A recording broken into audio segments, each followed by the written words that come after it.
आपका। ज़ुबैर साहब, सबसे पहले तो अब मौजूदा जो क्राइसिस चल रहा है मुल्क में, ज़ाहिर है हम हमेशा एक बात करते हैं कि सियासी अदम इस्तेहकाम के बगैर, ख़त्म हुए बगैर मुआशी इस्तेहकाम इस मुल्क में आ नहीं सकता। आज जब जमात इस्लामी भी इस्लामाबाद में पिंडी में धरना दिए बैठे हैं, एहसन इकबाल साहब से पूछें तो वो ये बात कहते हैं कि किसी के पास इतनी स्पेस नहीं है कि 1 रुपया इधर से उधर करें, हम तो आगे टाइट पोजीशन में हैं, अवाम के जज्बात से ना खेला जाए। शहबाज शरीफ साहब ये कहते हैं कि ये अवाम की तौहीन है, जो आप ये जो धरना देकर बैठ गए हैं, एहतजाज करने आ गए हैं इनडायरेक्ट। और वो साथ एहसन इकबाल साहब कहते हैं कि अगर आपके पास माहिरीन की कोई टीम है, माहिरीन है, तो आप ले आएँ। आप समझते हैं कि इस बात से ये साबित हो जाता है कि ये हुकूमत नाकाम हो रही है, हुकूमत अपनी शिकस्त तस्लीम कर रही है, जो दूसरों से कह रहे हैं कि माहिरीन है तो ले आए हमारे पास। जी, ये जो 2-3 बयानात का आपने जिक्र किया, एहसन इकबाल साहब का बयान तो बिल्कुल खुल के ये इतराफ़ था कि हमारे पास कोई इस मुल्क में बेहतरी का कोई सलूशन नहीं है।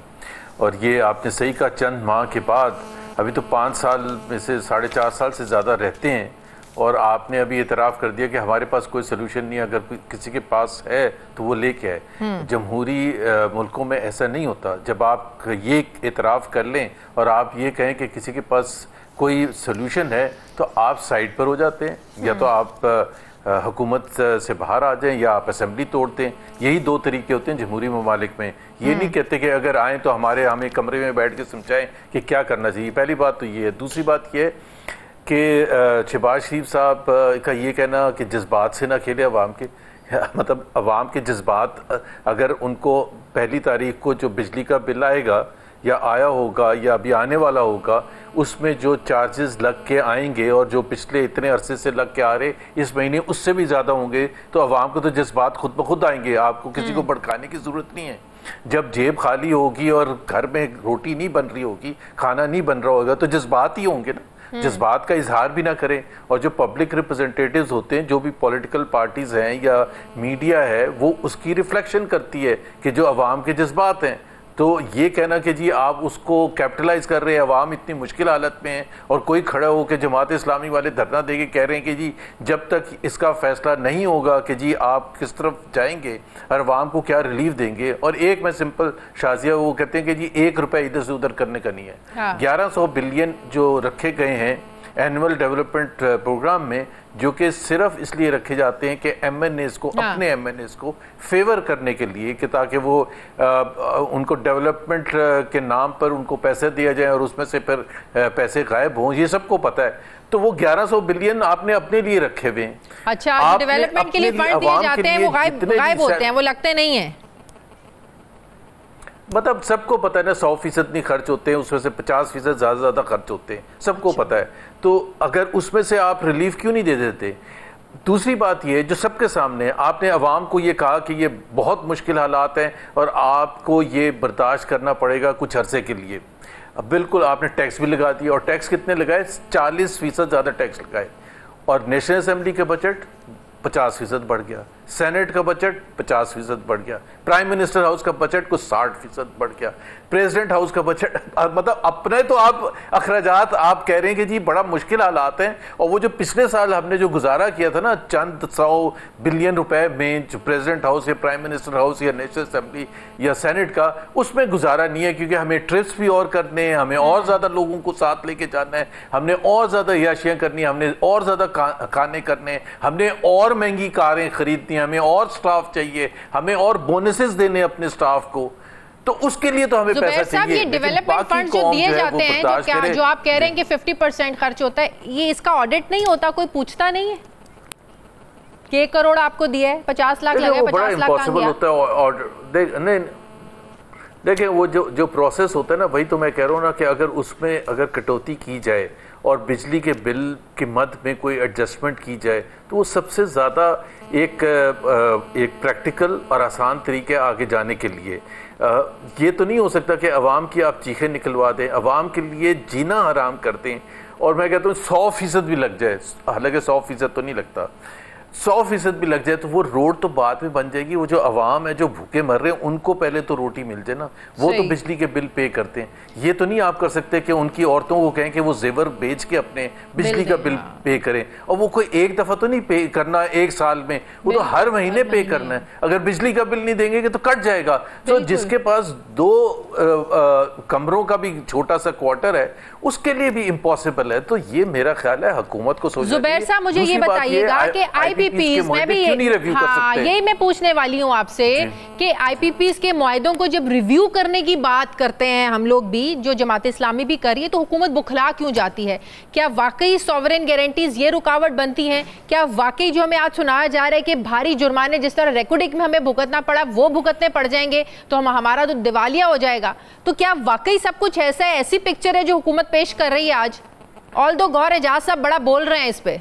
देखिए ना, दो चीज़ें ना शाजिया। एक तो ये है कि बिल्कुल पाकिस्तान की हुकूमत को इस चीज़ का मुजाहरा करना चाहिए कि जो हुकूमत ने, जिस भी हुकूमत ने, जब भी हुकूमत ने जो एग्रीमेंट साइन किए थे उसको हमें हर सूरत में ऑपरेट करना है और उससे बाहर नहीं निकल सकते यूनिलैटरली। लेकिन हम ये तो कर सकते हैं कि जो कंपनी या जो बिजली के कारखाने जो बिजली ही नहीं बना रहे हैं, भाई वो तो ये था कि अगर आप मैं बिजली बना रहा हूँ और हुकूमत कह रही है कि मुझे नहीं चाहिए आपसे तो मुझे आप पैसे दें, लेकिन जो हुकूमत जो फैक्ट्री बनाने की पोजीशन में नहीं है, बंद पड़ी हुई है, उसको आप कैपेसिटी पेमेंट क्यों दे रहे हैं? एक तो ये बड़ा क्लियर है। ये तो इसमें आप क्यों नहीं उसके साथ नेगोशिएट कर सकते और क्यों नहीं बता सकते कि आपकी तो अहलियत ही नहीं बिजली बनाने की, तो आपको हम किस तो ये मुआहदों में ये चीज शामिल होगी ना जुबैर साहब कि अगर आप बिजली बनाए ना बनाए हम आपको पेमेंट करेंगे, इसका मतलब है मुआहदे ऐसे हैं गलत? बिजली ये तो नहीं लिखा कि बिजली बनाएं या ना बनाएं, बिजली लें या ना लें, ये लिखा हुआ है कि हुकूमत अगर बिजली ना ले तो हम आपको पेमेंट। दूसरी बात यह है कि 10% से कम जो बिजली पैदा कर रहे हैं या जिनकी अहलियत ही नहीं है 10% से ज्यादा पैदा करने की, उनको क्यों नहीं बता सकते कि भाई हम आपको 100% 100 रुपए क्यों दें, जबकि आपकी तो अहलियत ही 10 रुपए से ज्यादा बनाने की नहीं है बिजली। तो और उसका बोझ किस पर आता है? और दूसरी बात यह शाजिया जो बात करने की है, पिछले 2 साल में जब से ये हुकूमत आई है तो हमारे जो लाइन लॉसेस हैं वो बड़े हैं और बहुत ज्यादा बड़े हैं। हमारी जो कलेक्शन है वो कम हुई है और बहुत ज्यादा कम हुई है। अप्रैल 2022 में यूनिट 16 का था, इन्होंने कहा था 12 का करेंगे, आज 70 का हो गया जी, 12 का जी। अच्छा, अब आप मुझे बताएं कि जो डिस्ट्रीब्यूशन कंपनीज हैं उसके जो लॉसेस हैं पिछले 2 साल के, वो सारा खमियाजा किसके ऊपर आ रहा है? वो अवाम के बिजली के बिलों में आ रहा है। आपने हिसाब देना कि 2 साल में ये डिस्ट्रीब्यूशन कंपनीज की नाअहली जो है वो आप पास ऑन नहीं कर सकते अवाम को, ये आपकी रिस्पॉन्सिबिलिटी थी। अभी आपने बड़े आराम से कह दिया हुकूमत ने कि जी जो बोर्ड्स हैं डिस्ट्रीब्यूशन कंपनी के, क्योंकि ये नाअहल है पिछले 2 साल में, इसको चेंज किया जाएगा। तो भाई उसकी रिस्पॉन्सिबिलिटी किस पर जाती है? उसका खमियाजा किसको भुगतना चाहिए? अवाम को क्यों भुगतना चाहिए? नून लीग ने अपने दौर में ऐसे कितने मुआहदे किए हैं? दें कि वो जो आप तो रहे हैं ना नून लीग का हिस्सा, नून लीग ने ऐसे कितने मुआहदे किए हैं?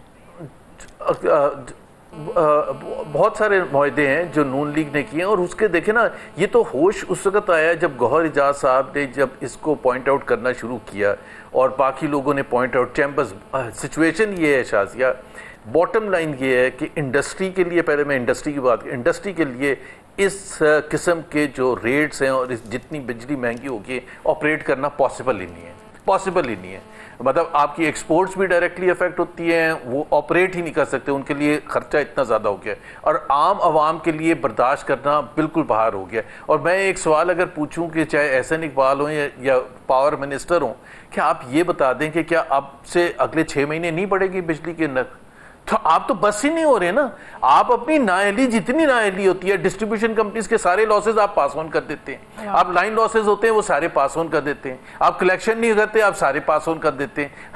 ये तो कोई तरीका नहीं होता। आपने मुझे एक बात बताएं, 2000 आपने सही कहा, 2022 जब नून लीग में ऐसे मुआहदे हो रहे थे तो क्या ये समझा जाए कि पूरी पार्टी में, चले मान लेते हैं पार्टी के सब लोगों को नहीं पता होगा, लेकिन ज़ाहिर है जो किचन कैबिनेट के लोग होते हैं उन्हें सब पता होता है, तो क्या ये कहें कि किसी को आवाम का दुख दर्द या आने वाला वक्त क्या होगा, आवाम पर इतना बोझ पड़ेगा, कोई आवाज़ नहीं उठाता था, कोई नहीं कहता था कि कल कोई आवाम को भुगतना पड़ेगा? ये गलत मुआहदे हो रहे हैं।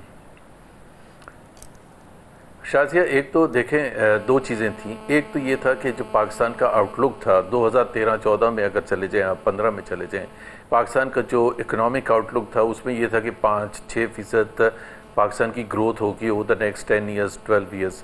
तो आपको जैसे ग्रोथ होगी आपकी बिजली की डिमांड भी बढ़ेगी, तो आपको ये सिचुएशन नहीं आएगी कि बिजली लें या ना लें तो आपको पैसे देने पड़ेंगे। देखें कोई भी बिजली का कारखाना लगाने के लिए आ रहा है, वो इन्वेस्टमेंट कर रहा है, एक तो वो इन्वेस्टमेंट बहुत ज़्यादा एक्सपेंसिव थे उस। दूसरा जो इशू था जो हमारे लिए इससे पहले हम करते हुए थोड़ा सा घबराते थे चीन के हवाले से, कि ज़्यादातर इन्वेस्टमेंट्स जो आई वो चीन से आई, चाइना से आई। उस वक्त उसको सीपैक के उसमें सबने कहा गया कि जी वो चाइना के ना बात करें, वो इतने एक्सपेंसिव प्लांट्स लग रहे थे कि जाहिर सी बात है जब उसका रिटर्न था, डॉलर बेस्ड रिटर्न था, वो सारी चीज़ें थीं, तो मेरा ख्याल है उस पर थोड़ा सा ज़्यादा जज्बाती होने से कतई नज़र रैशनल तरीके से अगर सोचा जाता तो इस किस्म के मुआहदे शायद ना करने पड़ते और वो रीज़नेबलनेस उसमें होती। लेकिन ये जिस तरह मैंने बताया है कि जो कैपेसिटी पेमेंट के जो इशू आया है वो उस सूरत में था कि आप तैयार करने के काबिल हैं